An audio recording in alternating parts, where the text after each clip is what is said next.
Bam, bam, bam. He or she said, cancel this damn show. They hate it. What? Hold on. Wait a minute. Make black hair great again. Hold on. Wait a minute. Now, woo. We're coming. Get our check. Cheryl, Morrow, the one, the only, the hair oracle. It was Red Dot, and then we also had a cosmetology school instructor in the chat, Miss Denise West, Michelle Allen, Miss Foster. Dang, I missed your name. It's always nice to see Miss Foster in the chat. Michelle Allen, you know how much we love you too. What? About a whole lot of peace. Cheryl, you order that in a bag of chips.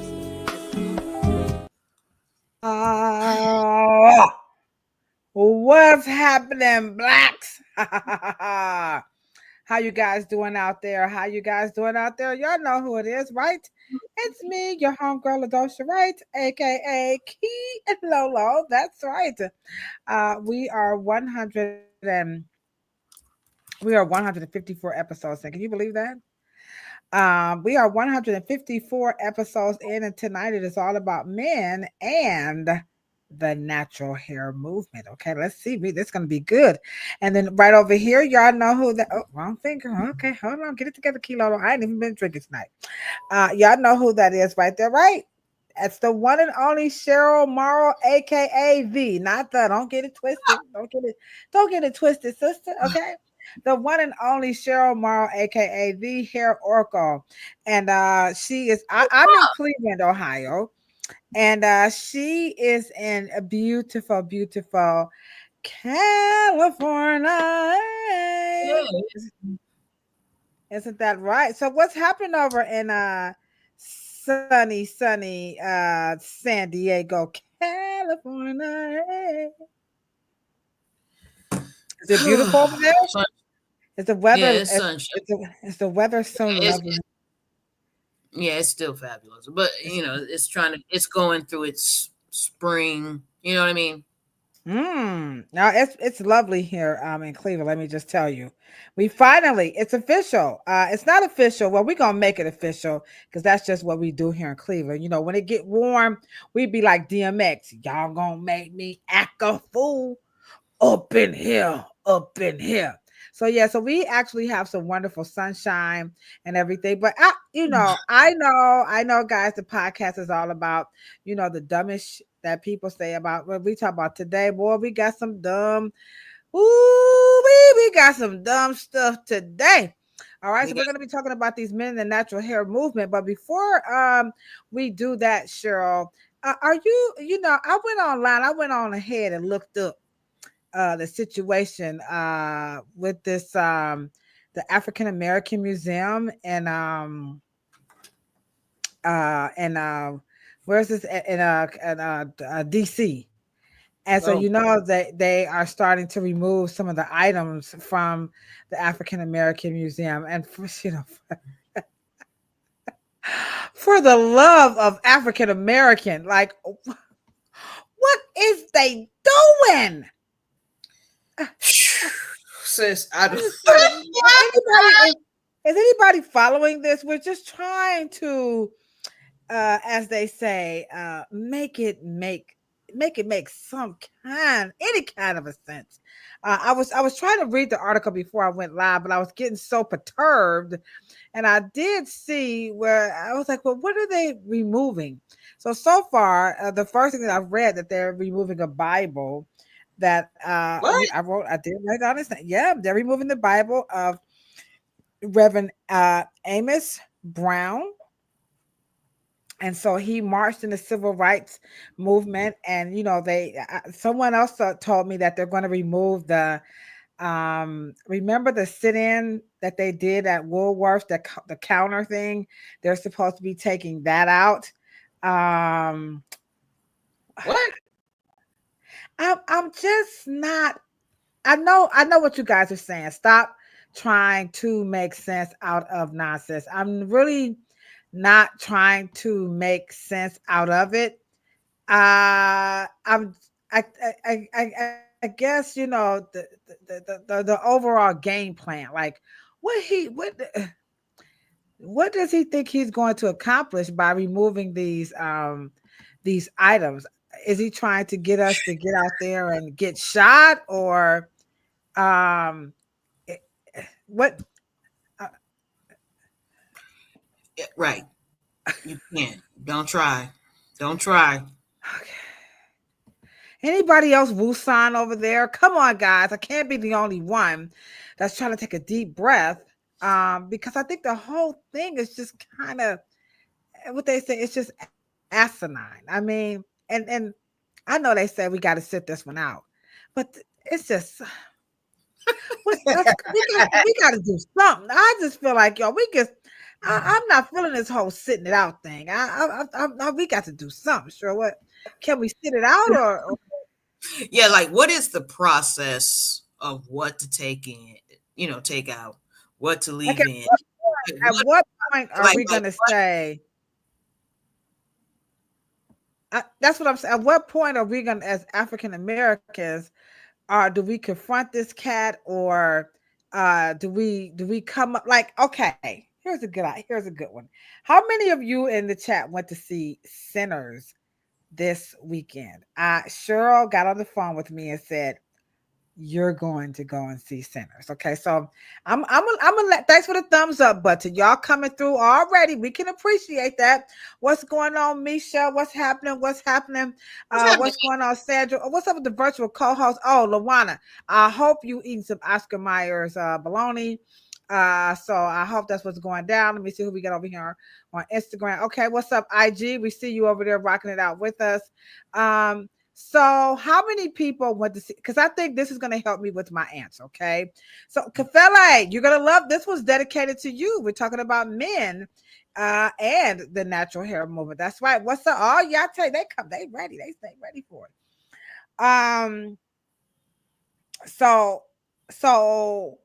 So here's the thing. I like the way, what's the man's name who did the Sinners movie? Ryan Coogler. Okay, Ryan Coogler. I see him because I have a customer, a gentleman. I braid his hair just like the guy. I just couldn't think of his name, but I saw a picture of him. But anywho, now the way he did that movie, that's how we need to be acting, in our own communities. I just don't like they like, we got to sit this one out. I ain't feeling the sitting out, Cheryl. I'm not. I'm not.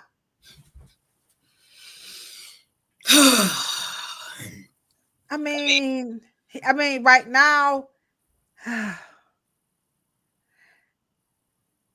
you said sit it out. Who says sit it out? I'm saying, you're saying we just gotta. I'm saying, please, Black folks, let's at least take our face off the glass and try to look at it in a 21st century way. Most of our baggage and problems, most of our experiences with white folks belong in the 20th century. And obviously what we feel and think and process and pontificate and try to deal with, we're trying to deal with it the 20th century way. And I always challenge let's try to get a new perspective on it. But I think that we keep attaching the experiences. Okay, so let's just say I experience theft and I keep getting things stolen from me. If I keep dealing with it the way I used to and I don't deal with it the way I should deal with it, if we don't ever have the space to think about it differently, I think that in lies we will fall through or fall victim the same way, we'll keep trying to solve it the same way. I think that's what I'm trying to say. No. And so we don't. So what do you think about Sinners? What did you think about it? the way, I don't want to be the buzzkill because some people probably haven't seen it, but what I do want to say, number one, I love the movie. We went to this real fancy theater, and they Ah, were saying that it truly was a masterpiece, and I'm going to say it most certainly is a masterpiece. Now, I'm not one for scary movies, but it was a masterpiece.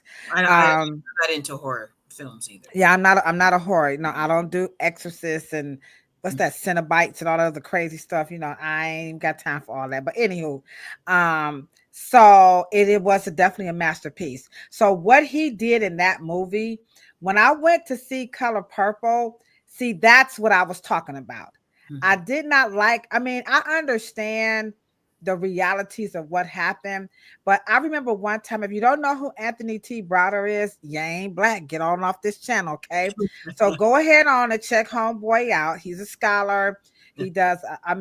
Oh my gosh. So check out Anthony Browder, okay? So he's right here on all the social media platforms. Just go check him out. And so he and his daughter, they're doing excavation over in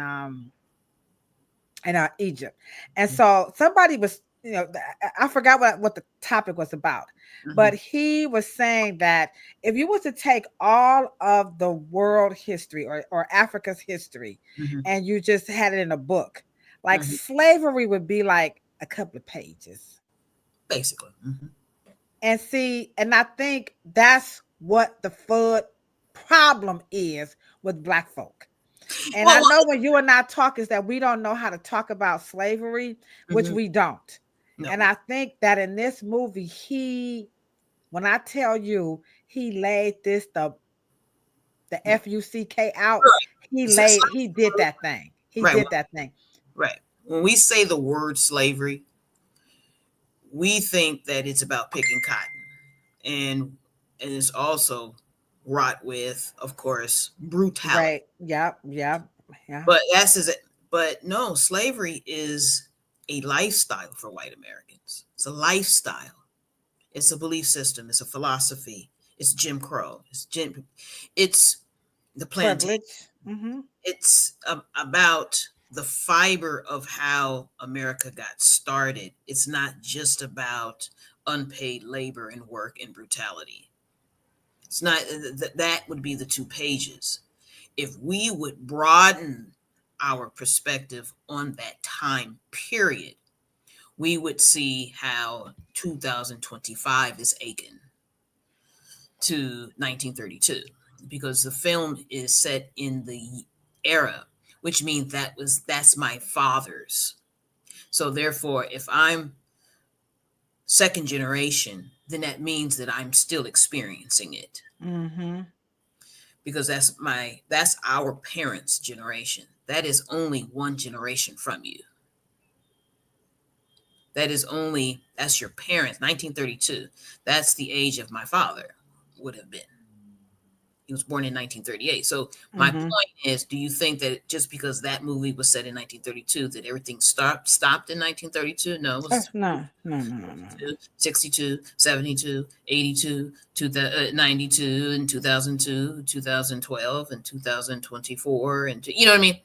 It's an ongoing thing because it is this perfect set of living style for white Americans. It really is a lifestyle. It's a whole belief system and philosophy and ideologies. It's woven. And so, and I think the way we talk about that's why, don't stop at slavery, because slavery would be 2 pages. Just that. Slavery is, when you say the word, it's an economic word. We're not talking about that. We're talking about an economic word, a spiritual word, an ancestral word, a generation word, a healthcare word. It's so entrenched in the fabric of every facet of what American life is about. Mm-hmm. Yeah.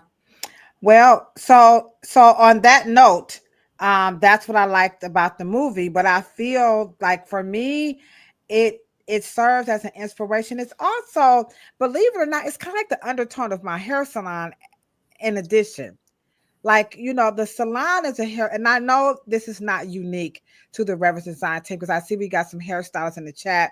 What's up? Big ups to Yate. Don't forget, last month she is it still? Yeah, well, it's still April. So her channel is our featured channel of the month. So don't forget to go ahead and subscribe to check her out. And I see we also have Kefele is in the chat as well.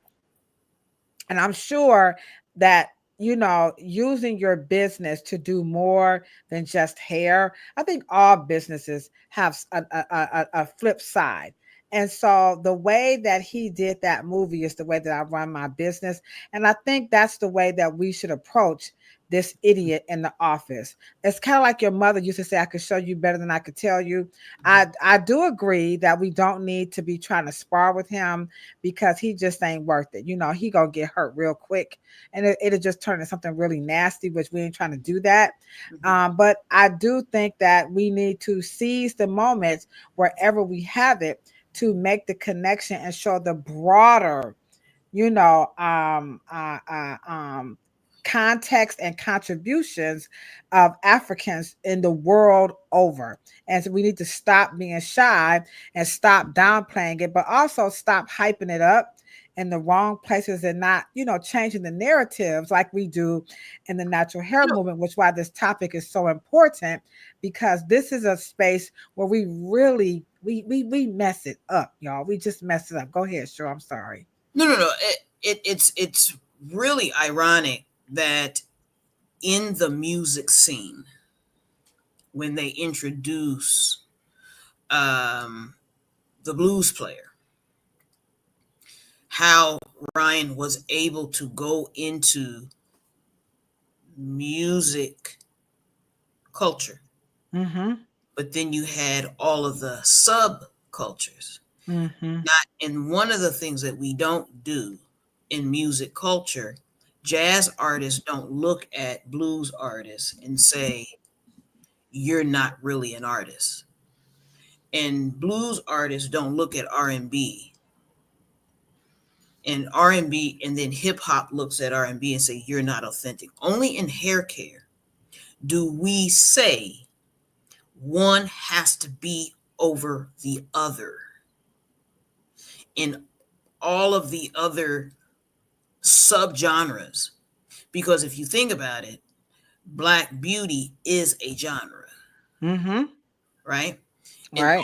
all of the other genres in music, we coalesce at the Grammys, and you have all the subculture genres of music, right? But even in music, we don't curse the other one. Only in hair care do natural hair care people say one is above the other. And that's why I kind of feel like the natural hair movement is, to me, it's aligned with MAGA. It has a lot of characteristics of that cult. I mean, even, and I know y'all like, I know I'm dead serious, because the behaviors, the whole anti-vaxxers, that whole autism stuff, that whole, eat juices and berries and, all this other stuff. I mean, it's like, they kind of creepy. Right. Well, here's the thing, that the vampire slant to the plot, to the story, is in itself a cult, because it is void of truth. Oh yeah. And go ahead. No. Go ahead. Let it out. Yeah. They don't allow free thinking. They have to have a closed, bridged, locked in belief system. And it's most times not based on truth. And I think that's because, by and large, a lot of people like to be told what to do. Like, for example, I was driving to go pick up Chrissy, and there was some construction. So clearly, but they hadn't put the signs up to tell you which way to go. Why were people driving into oncoming traffic? And it's like, because people like that. When even having a hair salon, people like, what side would you like your hair part? That's what I'm paying you for. Just the whole, that visceral. I see strange, and this is why my background as an outreach worker, this career is very, very, very befitting, not to judge people, but to really help deliver people from their own neurosis and psychosis. You need to be in charge of your hair, regardless of whatever you think, what side, you know. And I think that in that MAGA and this natural hair movement, a lot of it is that people want to be told what to do because of that meritocracy. They want the gold star on the forehead. I did everything right. I bought all of this stuff. So can I sit next to you? Really? Don't nobody, come on now, stop that.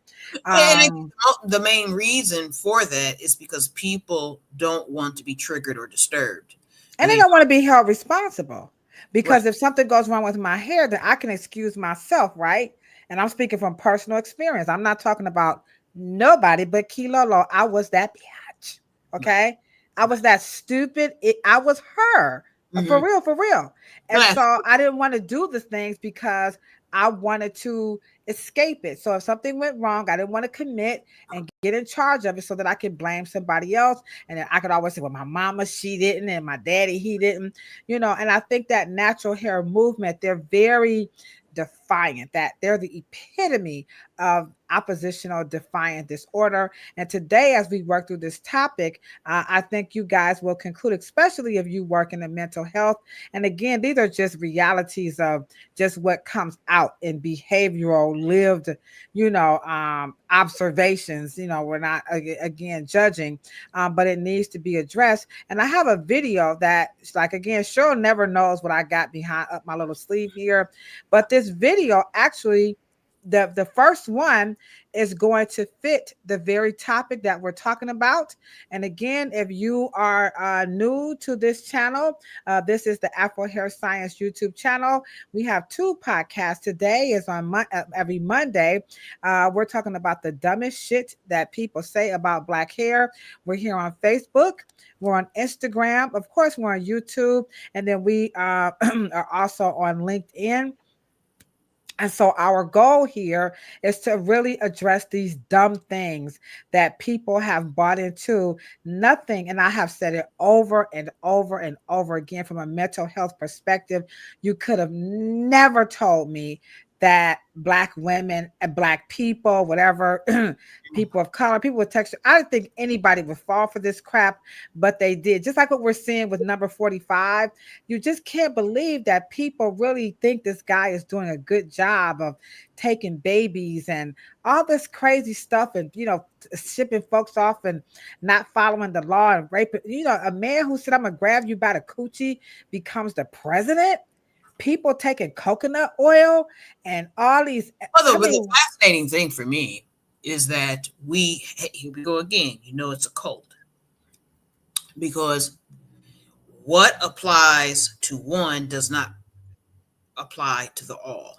In other words, other words, that I want criminals out. I don't want rapists in. I don't want, but all of the elements of the things that you don't like is in your president. Everything you don't like, let's say, kindness, empathy, you want them to be, you know, held to a higher standard. You want them to not be double standard. What is one? You say one thing and you do actually another. You know, he actually said to a 10-year-old girl that I would date you in another 10 years, right? And he would sleep with his own daughter. Right. But the moment you say, why did you vote for him? It's because of he's going to keep out the elements of who he is. It's a very strange way we look at things, but we want to say. But connect that to the hair. I want you to just. Well, in terms of just cult thinking, right? Cult thinking is not about abstract thinking, deductive reasoning, critical thought. It's just all over the place, and you just want something to one thing to signify, and then everything else is out.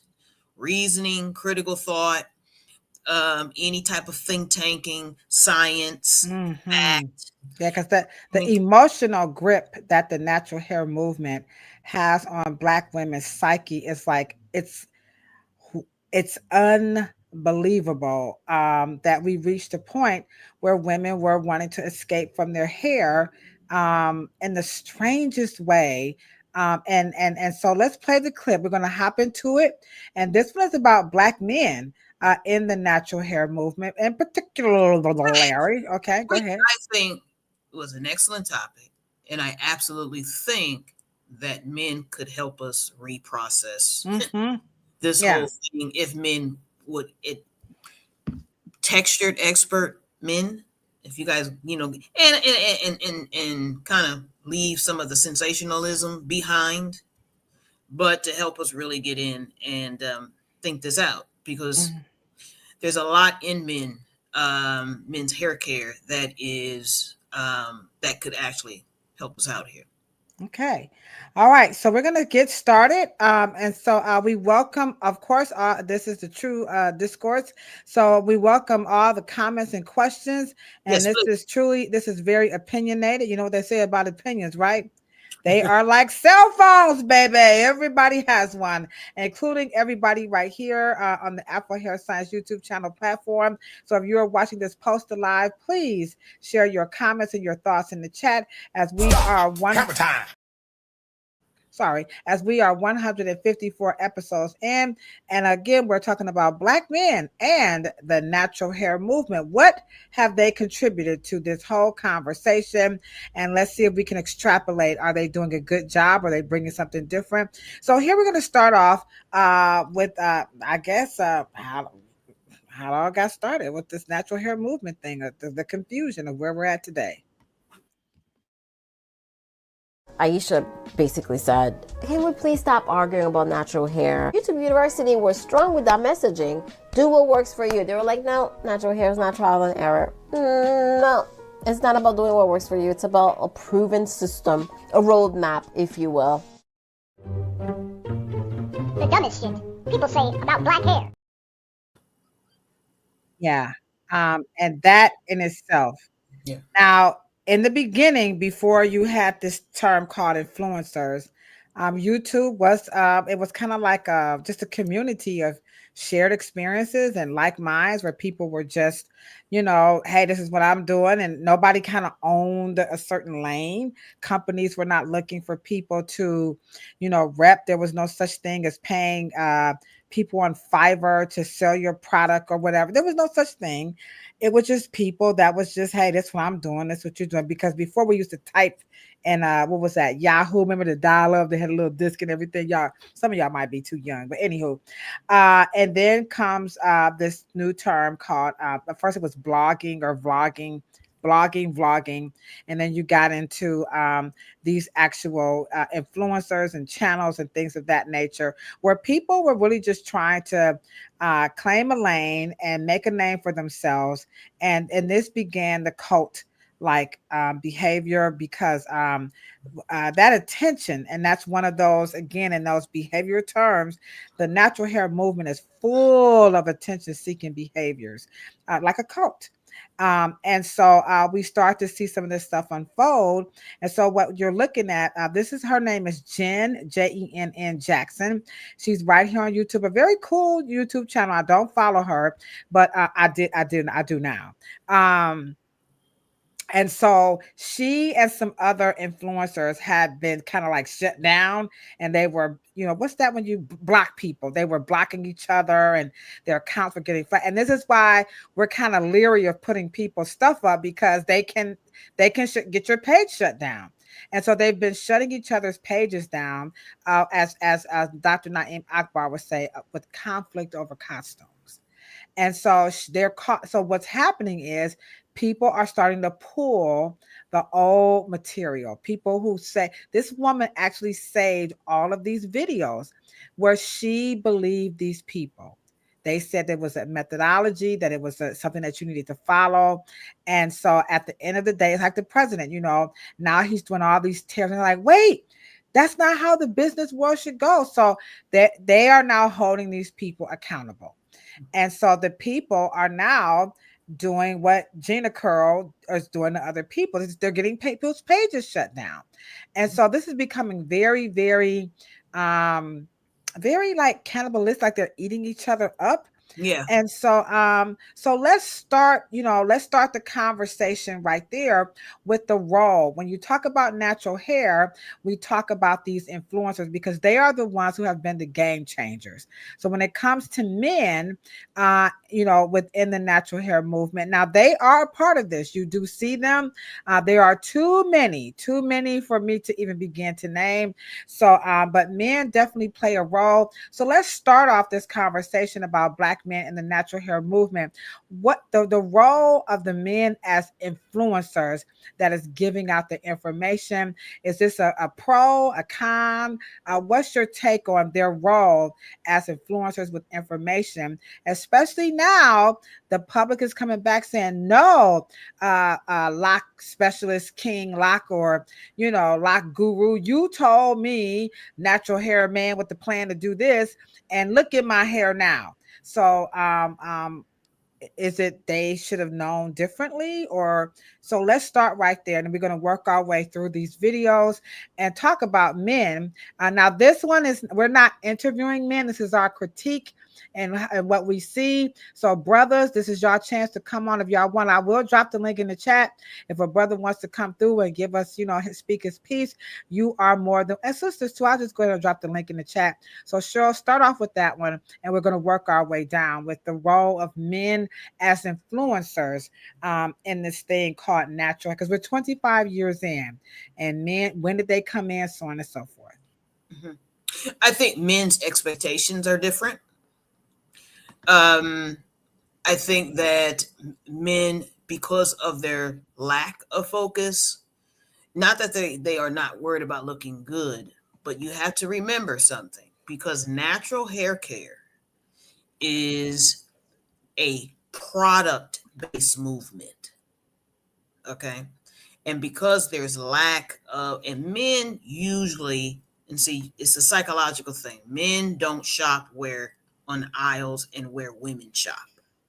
And because there's a lack of male, quote unquote, natural hair care products, their influencers obviously have been limited, right? And so I think they did get the vernacular from women. They got their vernacular from women. Their choices of product is limited. So that's why you don't see a lot of male influencers, because males have not generally been marketed heavy to. It's always women. Okay. And so it's like a grandfathered in marketing motif to say that men don't make a lot of product purchases. They don't buy things for the household. They don't buy things, you know what I mean? They don't have a lot of self-care, items on the shelf. So when it comes to hair care, two things: their language, the ones who are hairstylists, and that's why you don't see a lot of barber influencers, because influencers are connected to product, not courses, not school, not education. Natural hair care is connected to product.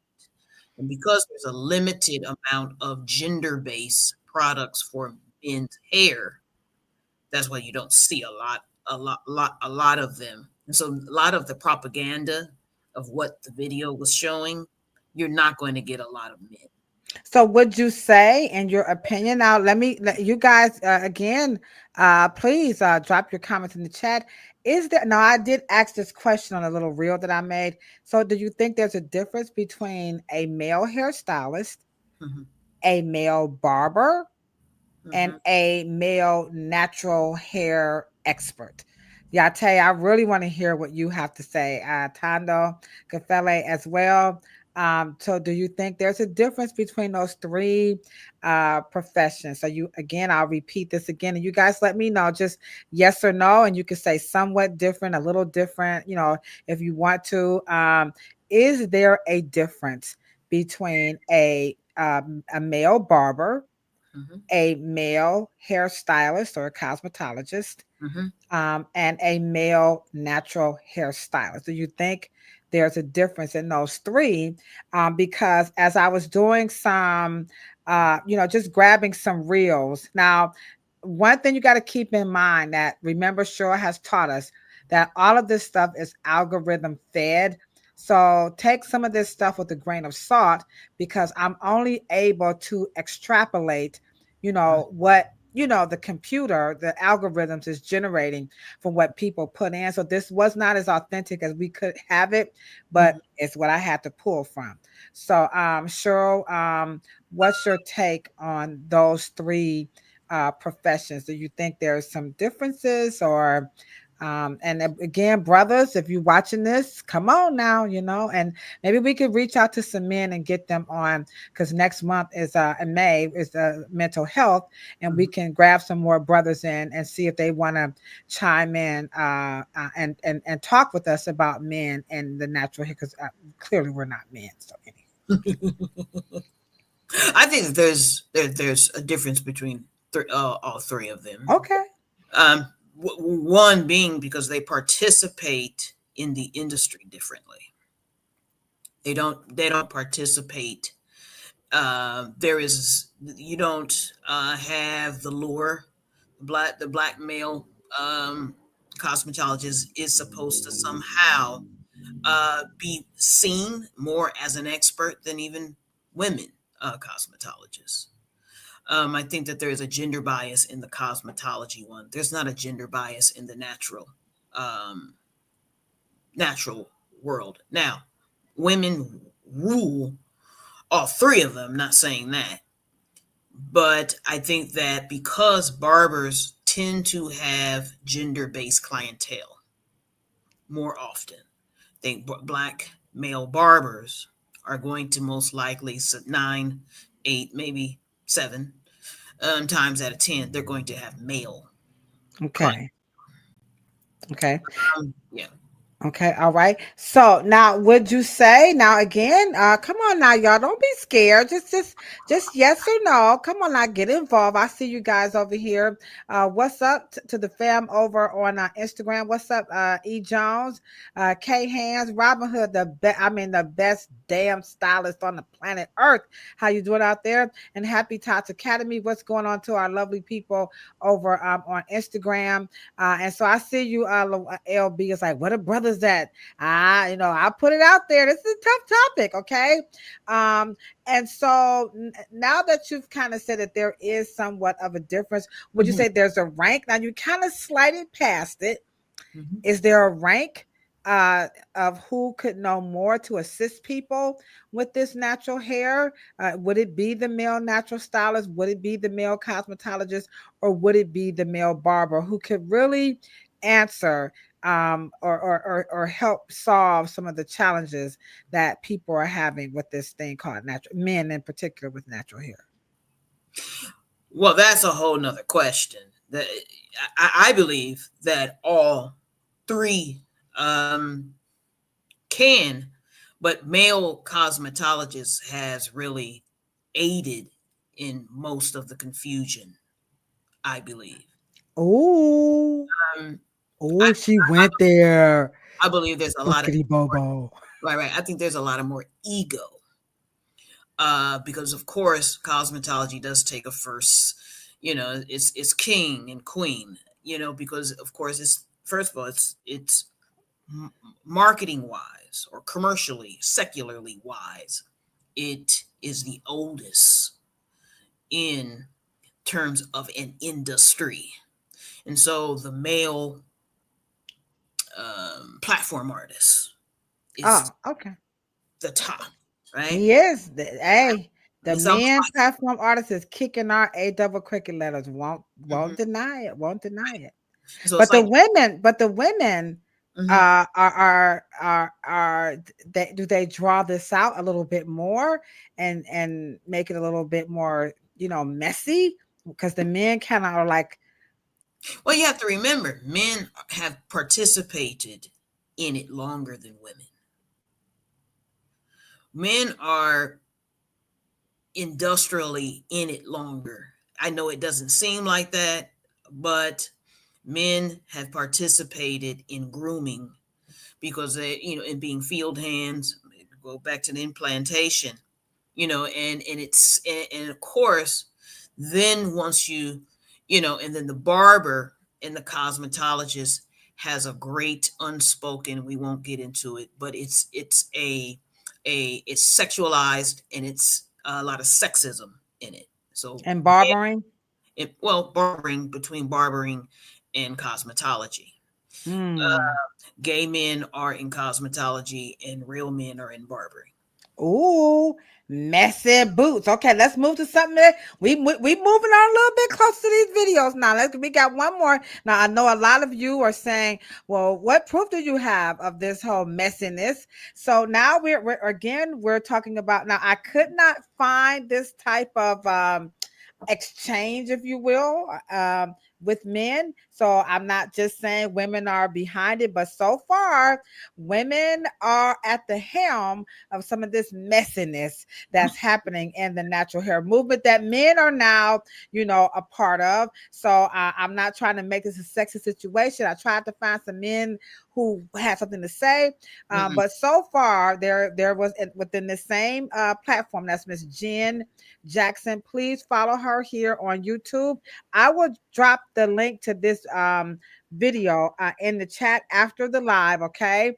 And so she again is kind of calling out the person who got some of this started, okay?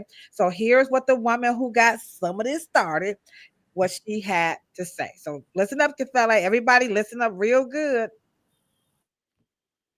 And then they will be curious enough to get what they needed from Black Girl Curls.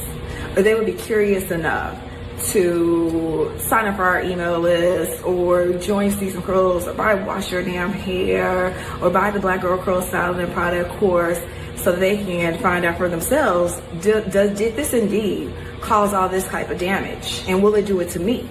So it was my genius plan. I even came up with this genius idea to send pictures of, and talk about my most recent service that I added for, it was all for marketing. This is all in a grand plan to market Black Girl Curls because we just want people to have great hair. It was for that reason. It was only for the reason. And I came with the idea. I orchestrated this whole thing. I organized the whole thing. I made it go on. It was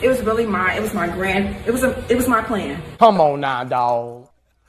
Come on, man. Men and the natural, this is what men kind of agreed to partake in, probably unbeknownst to men, but probably not a big secret to men because, like you said, they kind of got something to do with some of this too. But she is now admitting her contribution and how she did it and why she did it. And so as we talk about, Black men and the natural hair movement, let's talk about the deliberateness of exactly what are these natural hair people trying to do, particularly into men. Why the moniker a natural hairstylist? What is it that they're trying to do? So she said she knew that something messy would help make a product sell.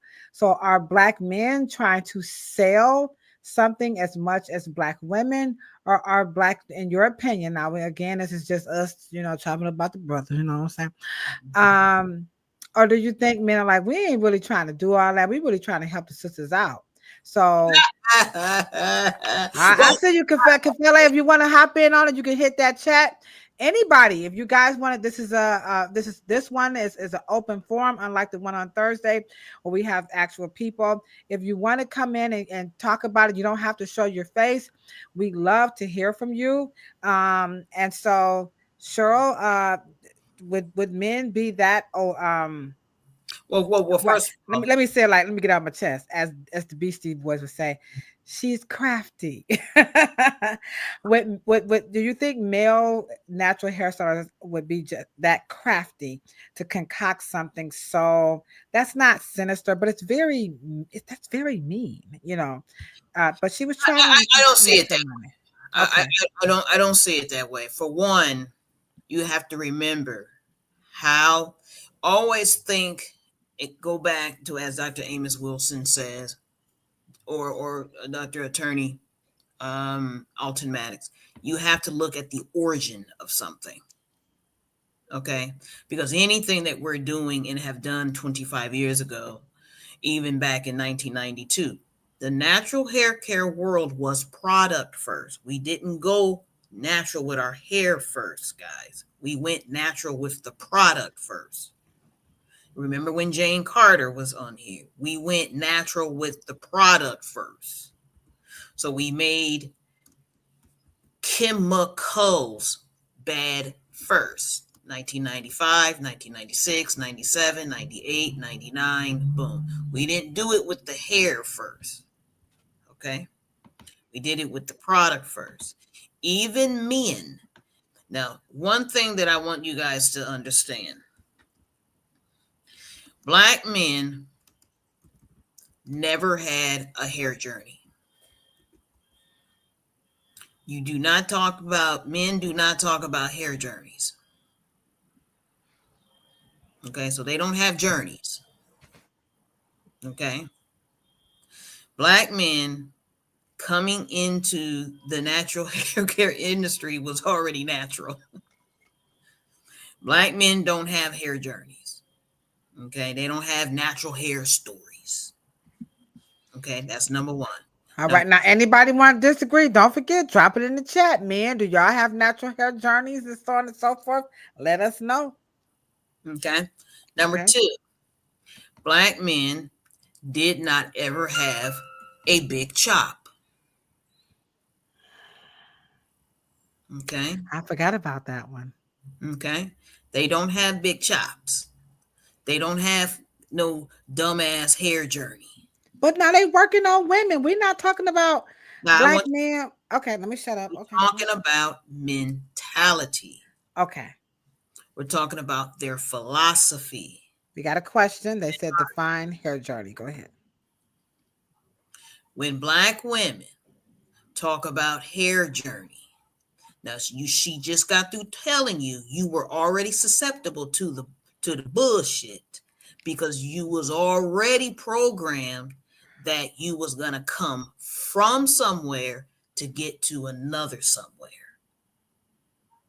So now you have to sensationalize that space. Oh my God, I discovered something that my grandparents were doing. Forget what they were doing. I'm going to make it up as if it's the first time it happened.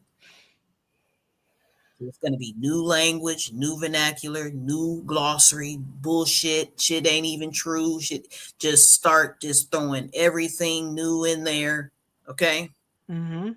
Then you have to remember, Black men as a whole never put in food in their hair.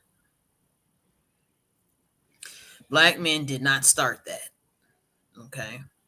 They followed us, the girls. Okay. All right. Okay.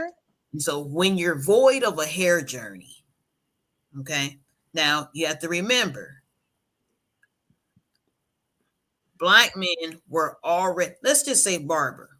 Now, remember, let's say Black men followed Black women into what we call curl defining, because men never curl defined before women said that dumb shit. Black men was wearing they either hair in some way, they were just brushing. They didn't say they got to have no certain kind of cream. They never said that. Black men were just putting some goddamn Dax. Throw some Dax on it. Throw some D's on it. He didn't start. Look, he took the Dax, right? And he had a can and shit, right? Boom. And he was just boom. Black men never looked. Oh shit! What's in the first place, second place, third place, the label? Black men didn't start doing that dumb shit until blue women did it. It was petroleum jelly and some goddamn wax and shit. Boom, I'm out. You know what I mean? Brushed them away. Or he was wearing a cut, a certain cut. They didn't define, or he got some locks. He didn't start caring about what kind of wax to do the locks with until Miss Ann started doing it. Like Okay. now he's feeling some kind of way. You know, my point is that Black men's relationship with natural hair care is not product based because they don't have a lot of choices. So when you say, so when Jimmy Lovett asked you to define hair journey, we, Oh, you said for men, it couldn't be that because. Well, first of all, I just want to let you guys know I have a lot of history with Mr. Lovett. We went to high school together. Hey, Lovett. No. You do not want to get him on the podcast, okay? His fans would be in stitches, okay? Here we go again. A journey again. I was relaxed. And then one day it hit me. I needed to be connected to my soul. And so one day I just needed to be true to myself. And I just could not be nobody else. And I didn't care what nobody said. And it was just time. And then when I did it, guys, I have to televise it. I got to let my family know. It's got to be a really big deal. And so I finally did it. And I just want to let you guys know my soul is just free now. And blah, blah. That's a hair journey. And I think some of that was borrowed from some of the cultural practices, like the Yoruba, you know, the purifications of shaving the hair. You know, some cultures. No. When they borrowing some of that stuff, no. Okay, because please don't put. See, that's ritual. That's custom. But don't you think the natural hair movement, because that language sounds like, you know, the reasoning why we are responding to racism. That's not ritual. Somebody, oh, there it is. Come on, Sandra. There it is, the hair oracle. See how this is why we need to have these conversations, okay? Ain't no other channels talking about it, because I was going to go there and Cheryl said, "No, Kilolo, back up off me. Back it on up." Yeah, that's a knee-jerk response. That's response to restriction, oppression, compression, pain. And, you know, like I tell you guys, real freedom is a freedom to not do something. Privilege is to do something. It's not the same. So when I can't wear my hair to a specific job and just have the same freedom as what we call the beauty standard, boom, boom, boom. See, once again, that's a beauty standard means something different to the natural hair care industry that it doesn't mean to cosmetology. It doesn't mean that to barbering. It doesn't mean the same things because we're not fighting the same demon and devil. Right. I see the bombs are in the chat. I have to interrupt you because when you said we're not doing rituals, we're responding to racism. It's unanimous in the chat that I dropped the bomb for you. So let me just. There y'all go. They said she you know, she's gonna do that thing. She gonna do that thing so shit don't stink. Okay.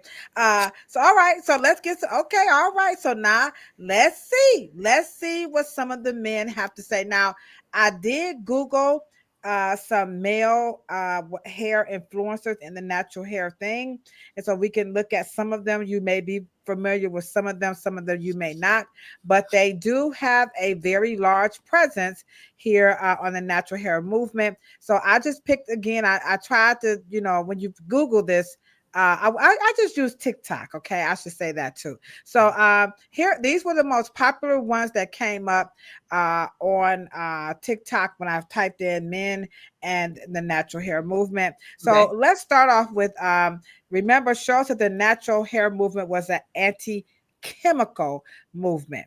So survey says, here's the first video. You have to stop putting these crazy chemicals in your hair because you may think it'll work, but in reality, it's going to do the complete opposite. The 4 oils that you need is botana oil, rosemary oil, castor oil, and pumpkin seed oil. And I've been consistently using these 4 oils because look at my hair before I cut it this year. And if it's not broke, don't fix it because look at my waves now. This is Arctic Beauty's 4-in-1 oil mixture, and this is 100% pure, raw, and unrefined Honduran oil. As you can see, no No chemicals or additives. Straight botana oil, rosemary oil, castor oil, and pumpkin seed oil. And this helps me with nourishing, growing, strengthening, and shining. And all I do is apply it twice a day, brush my hair, and that is it. And there's a Black Friday sale going on. See, what did he follow? A sale. A sale. Okay, cosmetology deals with raw materials, formulation, innovation. Natural hair care deals with food grade. So that means now you've watered down black hair care to the kitchen. It's a recipe. It's not a formulation. So all he did was put 4 things that he could get in a gallon from Amazon or some other. That company has all of that in there, but yeah. Right. And so they put a label on it, and then he always follows up with a sales pitch. So natural hair care is a product based. Like I said, 1992, it kind of started. Okay, 3, 4, 5, 6, 7, 8. Like Jane Carter told you, natural hair started with natural products because we watched Aveda. Veda was an aromatherapy company first back in the day. Okay. Then in the early other years, it started forming into a salon concept brand. And then that's the way they did. My point is their sales message was not only was white products going herbal. Okay. What other thing that white natural products did that black products never did? What other? If you guys can name them. So what other things? So say it again. What other things did? One thing that white natural products like Veda, okay, the Body Shop, and what one thing that they do for marketing that black hair care companies never did? Can you guys name it? I'll give you about. Okay, we got a few minutes because it's a delayed response. Since I'm in real time, I'm gonna take a stab at it. What was one thing that the white natural hair care companies did that the black hair care companies didn't do? Let me think.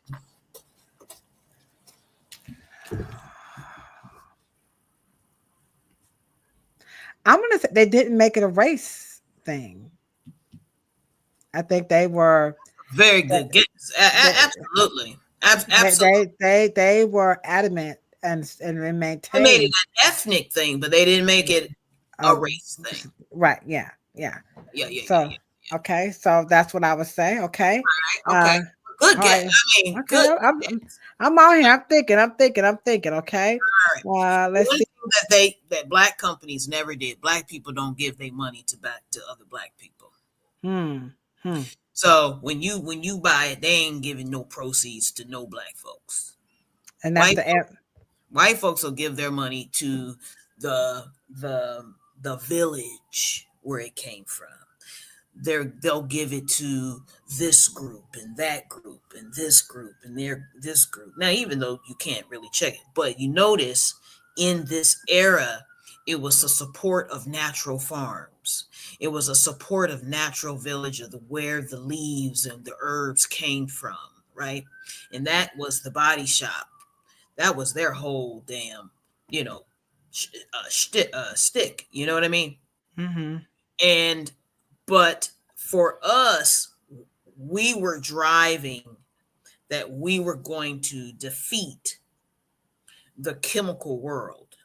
Now, even though the chemical world, go ahead. No, go ahead. I was going to say, go ahead. No, go ahead. No, I was going to say, so do you think that when it comes to men, and them entering into this world of natural hair, did they just come in like, you know what, we see the sales pitch in it too, and I think I could sell this to a sister a little bit better than a sister because he was selling or a brother, I shouldn't say that, but they think they could sell this to a male or female a little bit better or differently. Well, men are in two categories: thicker, darker. What you talking about, Willis? Let me say it again. Black men are into thicker hair, darker hair. What you talking about, Willis? Men, what you talking about, Willis? Men are trying to stay younger. Okay. And so when you study the psychology in beauty, vanity, in sales and marketing and economics, men are coming with a total. First of all, men do not understand shit women are talking about. All right, man. If you are watching this, do you understand what women are going through with this thing called natural hair? Come on, men, answer this right now. I know y'all watching. I see y'all scrolling. I see y'all looking.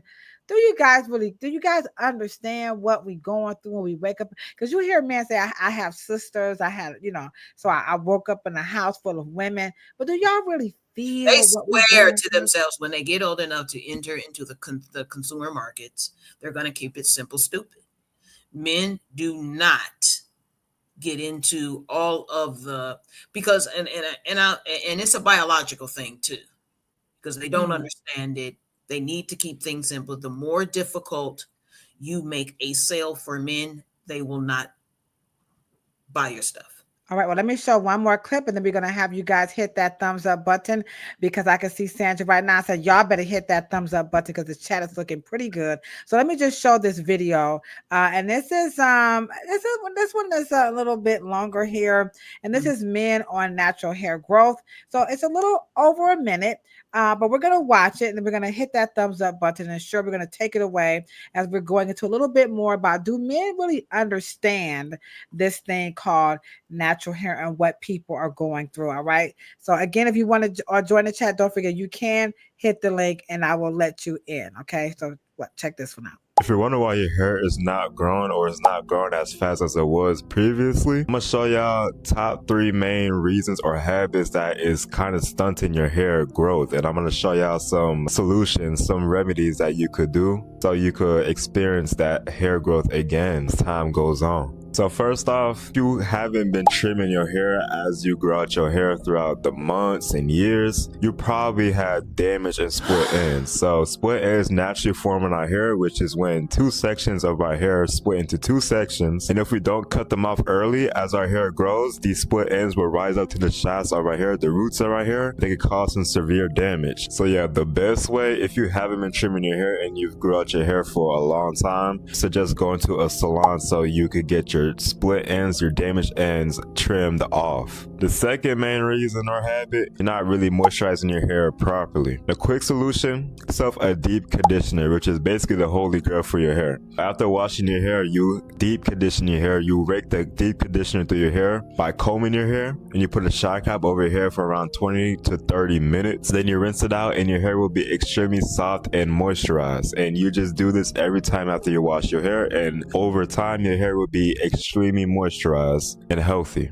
And the third main reason or habit, you're detangling your hair way too much. You're combing out your hair every single day. You don't have to comb out your hair every single day. You could just establish a detangling routine once a week, preferably before or after you wash your hair. What you could do to refresh your hair in the morning to make it fluff out, just get yourself a spray mister bottle, spray it around your hair, and then just fluff it out with your fingers. Do not use the comb because that'll cause excessive manipulation to your hair, and that could weaken your hair strands, causing them to break off, causing unnecessary breakage.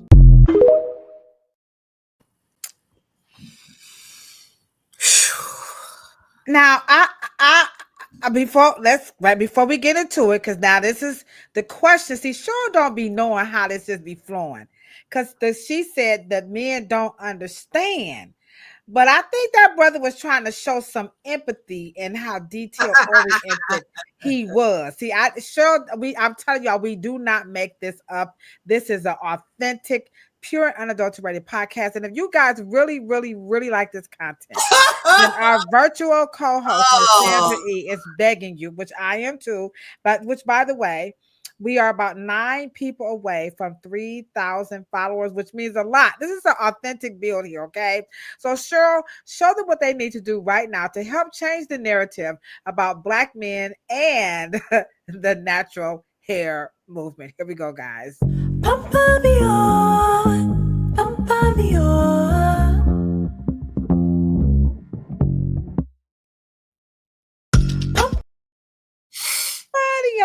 All right, so Black men and this natural hair care movement. If you're just joining us, Cheryl said the men just don't really quite understand. They don't quite get it. But that video, that brother was trying to show you, he had 3 things. Number 1, your hair ain't growing. The reason why your growth is stunted. You know, now these are very popular, and these guys have hundreds of thousands of followers. We only had 3K, okay? So we got some catching up to do, all right? And so he says, number 1, the stunning the growth is coming from not getting it trimmed, not moisturizing it. You're detangling it too much. You need to keep that comb out of your head. So we hear some of those same sentiments within women, sharing that information with women. And so you said, but men, they just don't, but you know. So what's your take on what he had to say? And then again, men, we got the Kafele, if you want to get in the chat. How many of you guys think men, don't be scared? Come on now. I mean, and do men really understand what the French toast and bologna sandwich is going on in this natural hair movement? Okay, so Cheryl, take it away. Do they understand it? And of course not. But he said, I mean, look at what he was saying. He just got it from his sister. That's all. He's just saying the same thing. There's no critical thought process of, because I'm sure men love to say that they're the logical species, and none of that was logical. But his empathy towards the struggle of people wanting that. Absolutely. Okay. And empathy, because one of the things that what makes empathy different than sympathy. Okay, here we go. Empathy allows you to detach and to look at something critical and come up with a solution. Sympathy allows you to join in emotionally. This girl bad.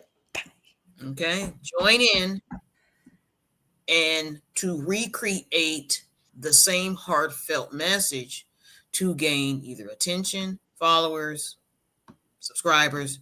You're not offering anything critical. Stop. Hammer time. You know what I mean? And, my whole thing is that one of the things that and of course, again, here's the cult.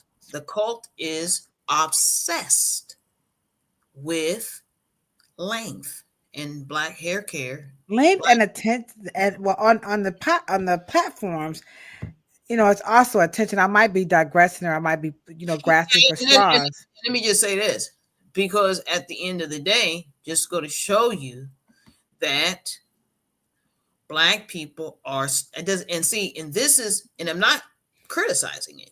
What I'm saying is, for let's just say in some of the video you did show me, the first video, the lady said, they want to go through a detox. No, nothing on it. No, nothing. Just go cold turkey, just nothing, right? But at the end of the day, they're obsessed of what we call curl defining. Curl defining is a code word for making your hair look more white. I think they would beg to differ. You heard what the young girl said. Kafele, there is a link. You can see it highlighted, Ladosha, Wright. Just tap the link and I will let you in. Also, if anybody wants to come in, you don't have to show your face. You ain't gotta show your You guys face. are welcome. Yeah, just come on in. We're talking about men, and right now we're saying, do men really understand? And I just showed a video where he was trying to show what I thought was empathy, but now I've learned it was more sympathy. Now, remember when the last time we were on, and we were looking at straight texture versus, and I think it was the house, the Goshen people, that real tight hair, right? Okay, well, where did we get that from? Remember, we made this hair here. Where did we get this hair from? Yeah, what did we do to make our hair look like that? And well, that her hair, that's naturally like that. You mean, what did Black Americans use to make their hair look like that? Oh, those combs, the coils, the twists, the sponge. Oh yeah, the sponge. Okay. So my point is that we do manipulate. We don't want our shit looking like it grew out of our. We don't want that. Now, cosmetology is not making you have to decide. It's only natural hair care that's making you have to decide. Decide what?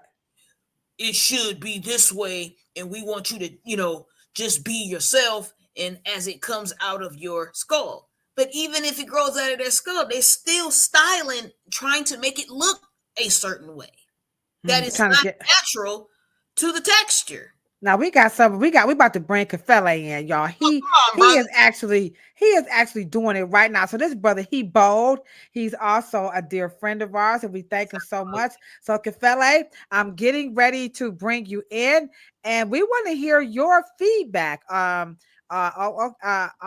about men. And so she said she disagrees. I think defining one's curl is just that, is defining their individual curls. Okay. Black folks' hair don't grow individual curls. Black folks' hair don't grow in ringlets. Black folks' hair grows afro. So what's that when you put the little juju juice on the water? They want to make it have that good hair. Ain't that? I mean, that is they're not obvious. Your hair grows in a fro. It don't put that stuff on it don't do none of that shit. Y'all are talking about making your texture look a certain way that is not natural to it. I don't know why we can't accept that. Because we put natural stuff. There is no such thing. The girl just told you. There ain't no such thing to no curl definition. It's bullshit. It's no curl definition. Stop that. Make it. Oh shit. There you go, Kafele. Make it do what it do. Stop trying to make the shit look like all slick and. But now hold on, now, Cheryl. Now wait a minute. Now when you put some gel on it, it does. Like the afro goes away, and you start to see the definition of what the fro would look like when it's wet. No, and that's frozen. Huh? The gel freezes it. It don't. No, that's temporary, baby. The moment you put that, you getting your ass in the shower and shit, and you go to sleep, and you said, "Oops, I forgot." That shit didn't draw it up on your ass and shit, and your hair is exactly the way your ass is supposed to be. But you don't like it like that. I'm saying you don't have to do it. I'm not making you feel bad because you wanted to curl and defined. I'm saying it is African to want your hair to look like the way you want it when you want it. But everybody wants to say, no, you should wear it as God gave it. But y'all keep creating product and doing other things to make it not look like that. That's what I'm saying. Okay. Hey, brother. All right. Okay. I'm struggling with that. I'm a little slow. Yate. I don't know if you grabbed it, Yate. I'm a little. I see. I with Yate.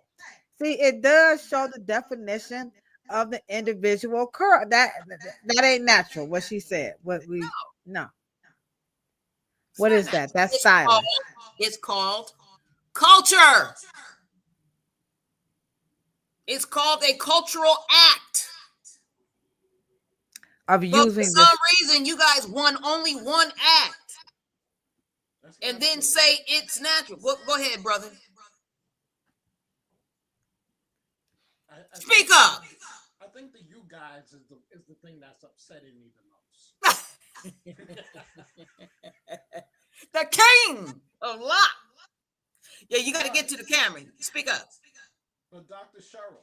Yes, dear. I get it more than I don't get it. I know. But in natural hair, the thing for me is everybody wants to be in the natural hair conversation, but nobody really wants to be natural. Why can't we change the word? Everyone is natural. If they're expressing it differently, then it should be allowed. That is Afrocentricity. There is no restriction. Give me a second on that. Okay.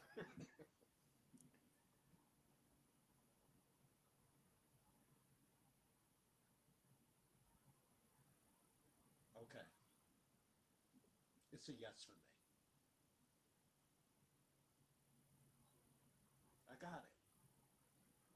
So sure, what you're speaking to, and this, go ahead. You gonna say something else, Kafele?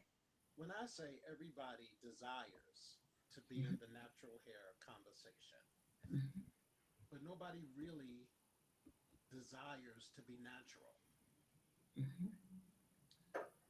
For me, if you desire to be natural, then there should be some more concentration, in my opinion, in not going to a beauty supply and going to a health food store. There should be more concentration than wearing our hair and not buying hair from Koreans.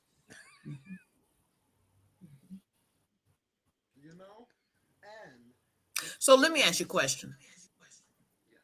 Let me ask you a question. Let me ask you a question. Do you remember the movie In Good Hair? I mean, you remember the movie Good Hair, right? I was there. And right okay, absolutely. Do you remember what the Asian man said to Chris? He said, "No one wants Afro hair."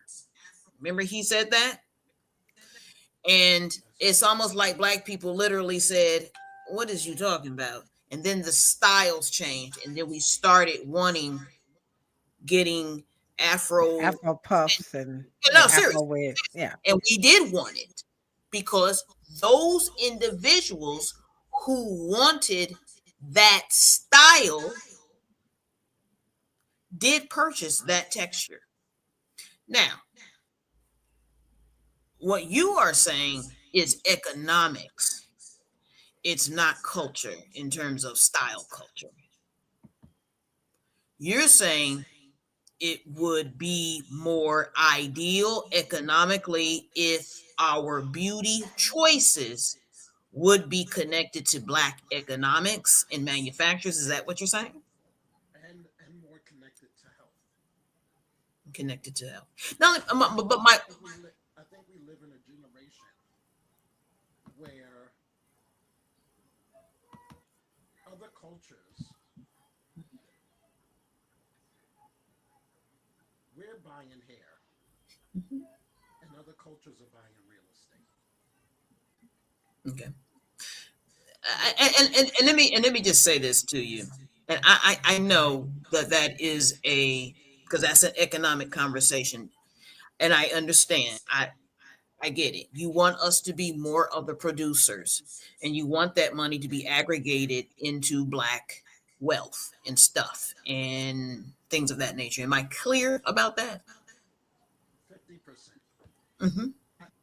I want us to desire wearing our own hair and to feel that our hair is enough. Additives are fine, but the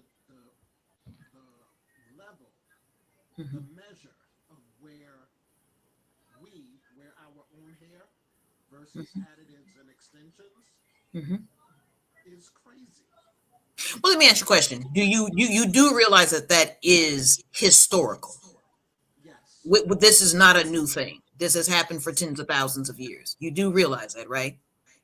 but it's not historical that we purchase hair from Koreans.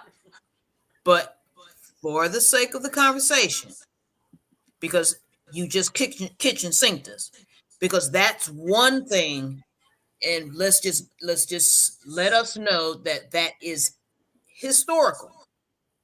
We have been designing, embellishing. We've been doing all of that. Adornment. That is Yes. that is what you say culture is. Yes. Okay? Now, here's the problem. When we get into the Western colonial relationship, then it becomes a problem because Asians have always been there. Asians have always been there. We cannot just exclusively give extension hair to Asians because that is not true. Now, if we've been experiencing in the last 100 years, then we say that. But that is not just historically across the board. And the reason why I'm bringing this up, brother, is because Black folks can't solve all problems all at the same time. And I think me, because you and I have spoken about this many times, right? We like to kitchen sink each other because you and brought up full points, and you know what I mean. And I understand that we do have. But what two problems would you like us to solve first before we get to the comment? When it comes to black men or black women? Black men, how black men can help move all of us along. I want black men who are hair care professionals to step into leadership. There are hundreds and hundreds and thousands of black men who do the mechanical, but I feel that very few have stepped into leadership. Can you define leadership? It's a good question. I always say leadership, for me, leadership is not possible, is not popular. And for leadership is to make a difference.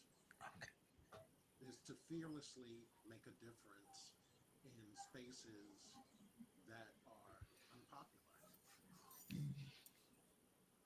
Well, can one of those things be? Can we tell the truth? We have to tell the truth. The truth is not optional. So leadership for me in natural hair is because there are spaces where in the world men run everything except natural hair. And that is the space where black women have a real voice. Men run medical field, they run sports, they run science, they run everything. But in natural hair, black women get a real front seat to lead those conversations. And then black men are not invited to the conversations. We're not invited to the product making. We're not invited to the hair shows.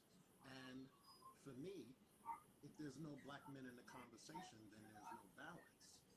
So I always made it my business to be a part of the conversation. Let me ask you a question. How many men natural hair care providers do you mentor?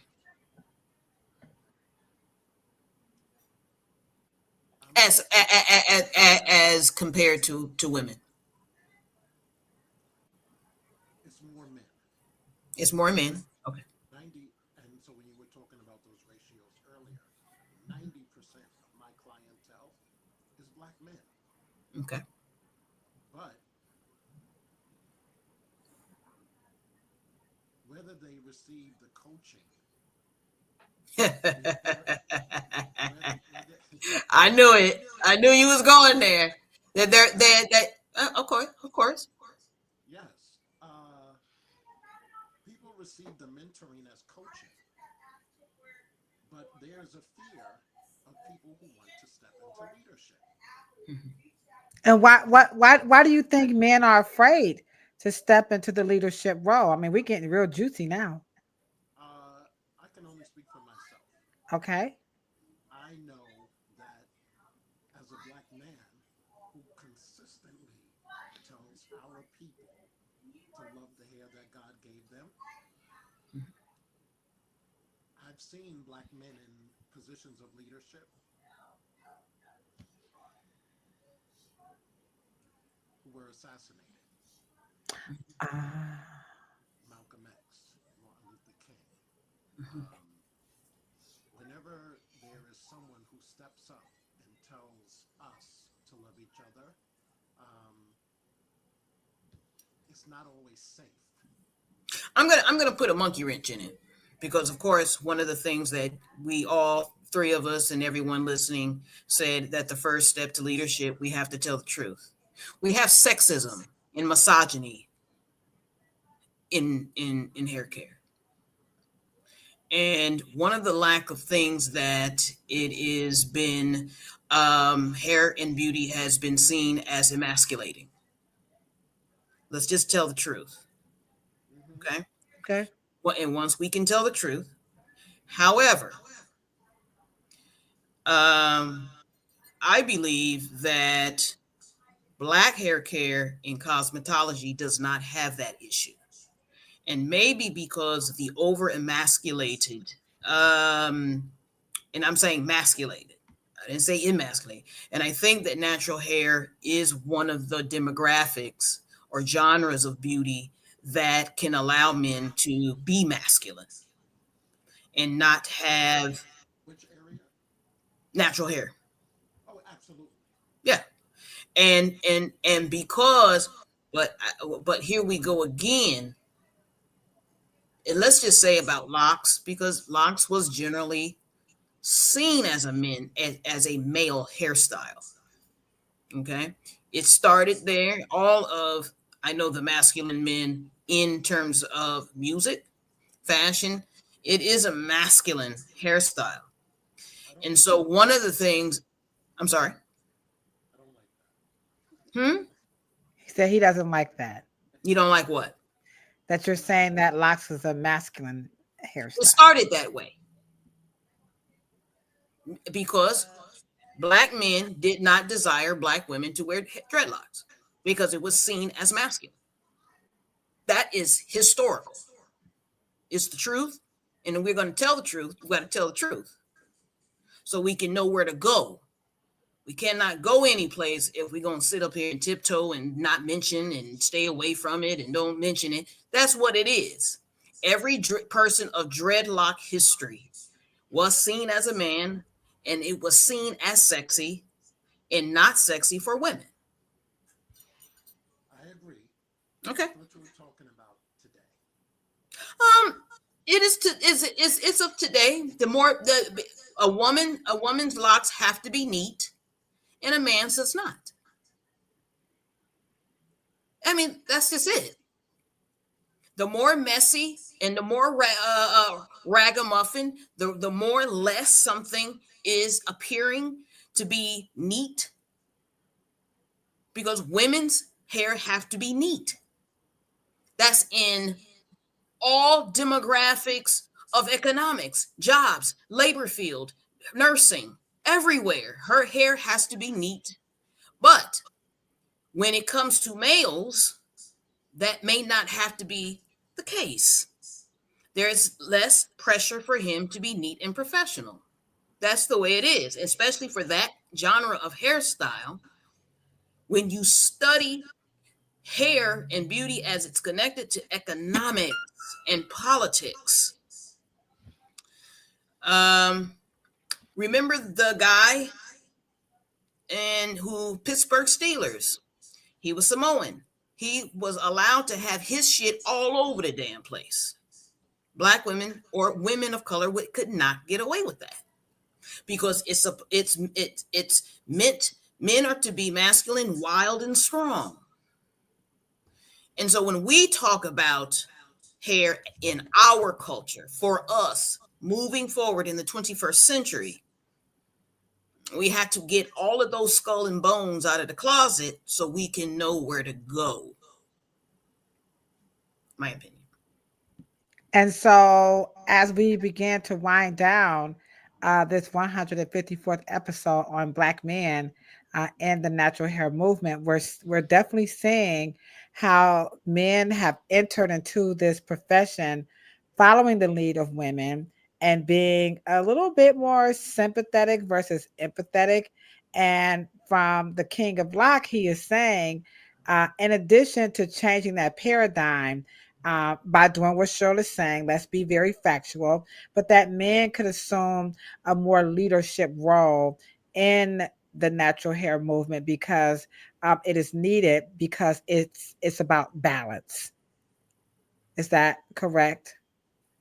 Yes, I just feel that the influencers is not my opinion of leadership. I would totally. Wow. Wow. Yeah. Let me just show, I'm glad you mentioned that. Let me go ahead on and show a few influencers in these And I feel they I'm sorry. influence. I feel like the influencers cause influenza. Whoa. Okay. All right. So I Googled some let me just move this down here so we can get so you guys can see. Now in no given order here, okay? I just put in some male influencers. And if you are quote unquote a male influencer in the industry, you heard it from Kefele. It's not just about hairstyling and getting all these likes that you guys are going to have to get involved and take on some leadership roles in this hair care game and do some wonderful things. And so the African hair god definitely popped up. We have some more. This brother here. There was some other ones. I can't scroll up and down, but these brothers they popped up in the ones that I showed you in the clips. These are very popular men who are doing great things in their world by way of hair design. But I can't say much about leadership. I didn't have time to look that up. Is there a way that you can recommend leadership for some men who might be watching this post alive, in your opinion, Kefele? Where could men lend their leadership in the world of natural hair? I feel that natural hair is an art form, and I think there is an energy on social media where stylists are excited to make other people wrong and them right. That's an energy that always upsets me when a stylist says, "You're doing this wrong and I'm doing it right." It's an art form. There is no right and wrong way to do this. There are hair care practices that are more preferred than others, but there's an energy where stylists love to make other stylists is them. And you think men could play a role in helping to motivate other technicians to push the creativity and the camaraderie within the natural hair community? Is that what you're saying that men could be doing? That the older generation and black male professionals need to be on social media and not just let the influencers dominate the conversations. There needs to be a balance. Well, I think what the influencers are bringing, we Put look us at up Guru. bigger. Put us Go up ahead. bigger. Just for You the said sake. take. You Just said for the take sake this of down. Okay, recording. okay. Yeah, let me take this down. Mm-hmm. Hold on 1 second here. Mm-hmm. Go Okay, ahead. go ahead. No. I was gonna pick up another name, like Khalil, the curl guru. I think what the influencers are doing what the professionals can't do, I think it's because of time. And I know, like when I go live on TikTok, what always comes up is, am I violating this customer's privacy? Like you were doing your customer's hair. And I think that the influencers kind of feel like they're helping us out because it's like a surgeon, or a chef, they just can't. So and I'm just playing devil's advocate here, for the influencer who may not be a hairstylist, like, or a cosmetologist or a natural hairstylist. So I think that's where the influencers are coming in. Like, well, Kafela, you're working, Ladosha's working, Cheryl is working. Let me help you guys out with some of this.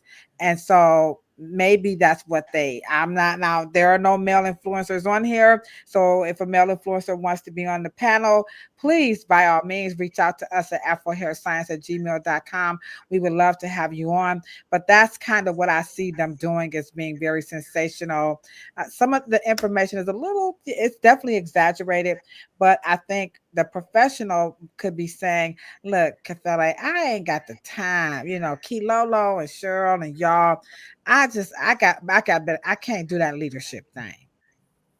Can So I say, influencers have it. And let me say this and see if you guys all agree. Because of course my take could be weird, but I want you guys to realize that influencers' job is to get subscribers. You guys already have a career. They're trying to get one. So they are trying to amass subscribers. So product, I keep telling you, the movement is product driven. So other brands can pay them based on their subscribers. Y'all already got the subscribers. They're called clients. Let me put that back up, Sandra. Let me put that back up. Go on and tell it, sure. Go on and tell it.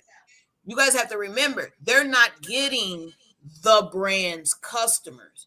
They're getting just enough eyeballs on the bullshit that they're saying so they can then run to a brand. Mattress, pillows, flooring, it don't matter. And get some money. And it just so happens to be hair care. So that's paying them just because they have an audience. The conversation that you used to be that shit in the weekend called platform artists. You were already that. The other conversation that we need to have is, how do we make it sustainable, and how do we use our clientele and our influence and our prowess and our knowledge and how do we use that to be sold into the marketplace and be of value? You are already the influencer. You have a subscriber called a clientele. But the problem is that the beauty school is online now because of YouTube. And so they figure your 40, 50, 60, 100 people you see a week, it is just better to go from out of your salon into the phone. It's a digital device world. So it's not, I want to make sure that my fellow professionals are not trying to fix the wrong thing. How can we see it different? And then go back in the marketplace, because when all of those influencers start making mistakes and they keep trying shit and the shit don't work and shit, they ain't so influential anymore. Then they end up going back to the real influencer, get their ass back in your chair and Ladosha's chair and my chair, and then all of a fucking sudden, we the experts because they ain't got a problem. My point is to allow us to have different conversations, ask different questions so we can get to different answers and then get to different solutions. That's all right. That's just it. Kafela, we're going to wrap this up. What you say to this conversation about men and the natural hair, Black men in particular, in the natural hair movement, in addition to that whole leadership, is there something else that the male natural hair experts or professionals rather could be doing, or you just want to thank them or something in that nature of them working in the industry? I think consciousness is gained when you get it. You know, it's Hmm. just what we do, whether as influencers or any part of this beauty industry, is practice. And we practice and we practice and we practice, and we gain consciousness when we get it. I am thankful as a natural hairstylist of this podcast because Dr. Cheryl Morrow is the only cosmetologist that I ever met that teaches hair from a black perspective. Thank you, brother. I appreciate that. The only cosmetologist that I know that teaches hair from a black perspective. And you are pretty much one of the only ones that I have a listening for. Thank you, brother. I feel that there are not a lot of truth tellers in this industry, and the industry doesn't promote truth tellers. So I'm grateful because you consistently challenge me to think. There's things that I hear from barbers, cosmetologists, natural hairstylists, the industry, but very not often did I challenge myself to say, okay, this is what they say, but what do I think? And what do I feel? And does it make sense? So the whole conversation we had before about, what is it, detoxing. And you said to me, detoxing happens from the inside, not the outside. That shit was deep. That shit was deep. And it was so simple if I just had a moment to think. You know? And so But can I just interject? I think I know for me, I've had, and we're not saying we're the only people that have these epiphanies, but I do think in the profession it is very difficult because I know like you were there when we were in the Afro Hair Science class, and I was learning something new, and I was very reluctant to accept what Cheryl was teaching me because my money was tied to it, and I think that what you're saying is good, but can you speak to some of the people who are out there that's like, Cheryl, Dr. Morrow, is messing with the church's money because my income, like the way that I used to shampoo hair, my money was tied to that. So when she came in with it was wrong, it just, okay, it fucked me up. Okay, I'm just gonna let it. It hurt me. It did emotion. It was like I just couldn't grasp. So how do we help the other professionals who are reluctant to hear, or what could you say in the final thoughts? because that's the difference between hearing and listening. Okay. I never hear anything that Dr. Cheryl says as wrong. I only hear it as I'm challenging you to think deeper. I don't hear it as right or wrong. This is what you think, this is what you were told, but I'm challenging you to think deeper. That's how I get it. All right. I think that's a wonderful way to end a great podcast about Black men in the natural hair movement. Is that we have to think different. It's not about being right or wrong. I just learned something new. We just got so many nuggets here tonight. And Kafele, we appreciate you so much for hitting that. But I see you, Week A. I see you. I see. Yeah, this was good. It was good. It was good. We're gonna have to come back and do it again and reach out to some more men. This is really not this platform is not for this, but sometimes we got to do what we got to do. But we will be back here next month. May is Mental Health Awareness Month, so we are going to be talking about natural hair and 5 topics as it relates to mental health around technique. What does it do to your brain about technique, products, celebrities, and these dang on styling tools? We're going to focus on that in the month of May, and then we're going to be over I'm sorry, styling natural hair. Then over on the Planet Pluto Pseudo, we're going to focus on mental health. But we start off next Thursday with none other than Auntie Dr. Joy, and she's going to help us with some clarity around what to eat when we're having these little mental health crises. And you're right, Real Rules. This was definitely a great conversation. Cheryl, we appreciate you for helping us, as they say, got to get your mind right. Okay. So, Kefele, I'm going to let you out. That was a wonderful way to close it out. We appreciate you so much. Cheryl, anything you want to say on top of that, or is that good, or you want to add to it about men, Black men in particular, and their involvement in the natural hair movement? Well, I want men to think about this, and then you, King of Lock, you as well, and make sure that we can get some answers back. And thanks, Yate, for your candor. I love your perspective. But I want Black men to help us redefine the Crown Act in the 21st century. And the reason why it's important is because Black men do not wear protective hairstyles. Black men do not wear protective hairstyles. And they need to be present at the table, because they would have probably most likely stopped us from making a mistake, making us being laughed at in the courtrooms. Black men are coming from a natural place because natural hair does not need protection. And so the law needs to be written basically around Black men, because most likely 9 times out of 10, they will be invoking and using the Crown Act to ward off discrimination.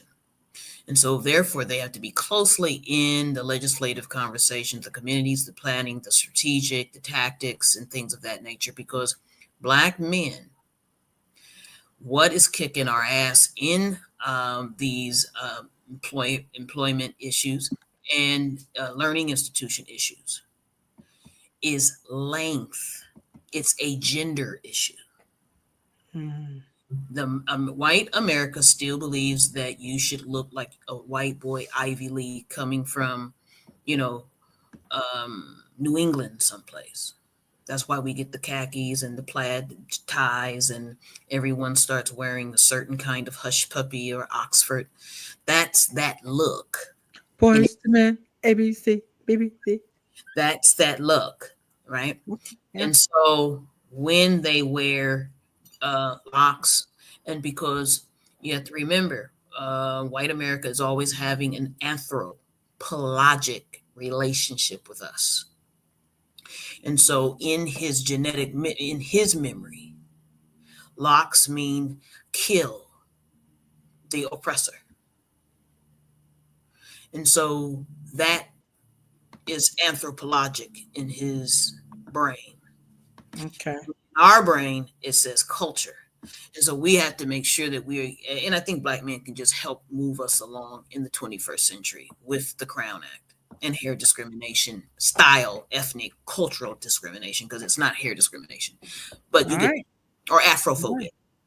We got it. That was deep. Replay that. All right, so you can hear that again, because I will. She took it to you. All right, man. So we need you. And that would just Scott say, I need you. Well, she sings a little bit better than me. But anyhow, before we go, I want to send a super duper shout out and congratulations to Miss Harriet. And let me get her name, but I don't want to say it wrong. Jarju she is a graduate of the Gay and Joy Skills Academy, who was recently awarded Employee of the Year at Mirrored Beauty Salon in the Gambia. So congratulations. I did reach out to Fatu to see if we can have her on as a guest to talk about how does it feel to be the stylist of the year and what does it take and so on and so forth. So beautiful sister there. So congratulations to you all the way from America. Okay. So Miss Harriet, big ups, big ups, big ups.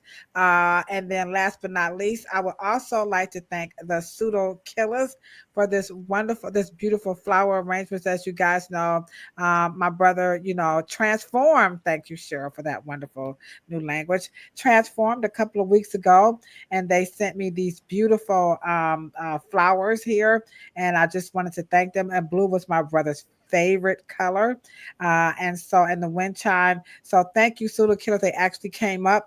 Juju came up to the service, which I was not even expecting that, and so it was nice to have the support. I mean, and this is what social media can do for humanity. That's a really good thing. I did not know these people personally until I met them right here on the platform, and we formed a very close bond now, sister and brotherhood. So thank you so much to the Pseudo Killers and Juju for coming out, and to everybody who supported me in my brother's transformation. I appreciate you guys very, very much. Our family is doing very well, and we're just gonna miss my brother so very much. So on that note, I'll just flash this picture again. That's my big brother Maurice, big brother. All my that is what the patriarch. He was the patriarch. Yeah, the firstborn grandson and everything. We call him the best brother on planet Earth, which he truly was, and it's just hard to believe. So he's not here, but anyhow, it all just has it's going in order, and that is a blessing because it gives you time to process. Yeah.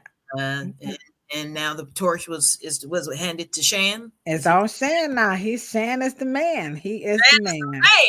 He is man. You're right, WK. We are going to miss him dearly. Yes, we will. Okay, so we're going to be back next Monday, and we're going to start off with styling natural hair in the spirit of this mental health awareness month. And then over on the professional side, we're going to focus on mental health within the world of barbering, cosmetology, nails, and hair, and all that other good stuff. But we're going to start off with Auntie Dr. Joy Scott, who's going to talk about food and what it can do for your mental health. And I'm sure she's going to throw in some supplements. So y'all get your recipe books ready, because y'all know Dr. Joy is going to break it down. Ain't that right, Cheryl? She's going to bring it down and bring it all at the same time. All right. You know, she might drop it like it's hot, pick it up like it's cold. All right, guys. Y'all have a wonderful, wonderful night. Thank you again. We appreciate you. You know what we say when we're signing out, right? We're talking about a whole lot of peace, a whole lot of love, and for sure, what is that? A whole lot of hair. All right. And remember, if you ain't got it, don't want it, can't stand it. You got some bald patches and it's all fall. Really say, you know what? Don't worry about that stuff. Why? Because bald heads are beautiful too, and so are you. Have a wonderful night, and we'll see you on Thursday. Cheryl, you ready for the chit chat tonight? I'm ready.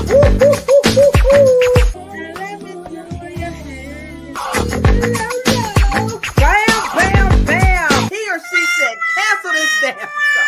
They hate it. What? Hold on. Wait a minute. Make black hair great again. Hold on. Wait a minute. Now, We're coming get our check. Cheryl, Morrow, the one, the only, the hair oracle. I think it was Red Dot, and then we also had a cosmetology school instructor in the chat, Miss Denise West, Michelle Allen, Miss Foster. Dang, I missed your hey! It's always nice to see Miss Foster in the chat. Michelle Allen, you know how much we love you too. What? About a whole lot of peace. Cheryl, you order that in a bag of chips.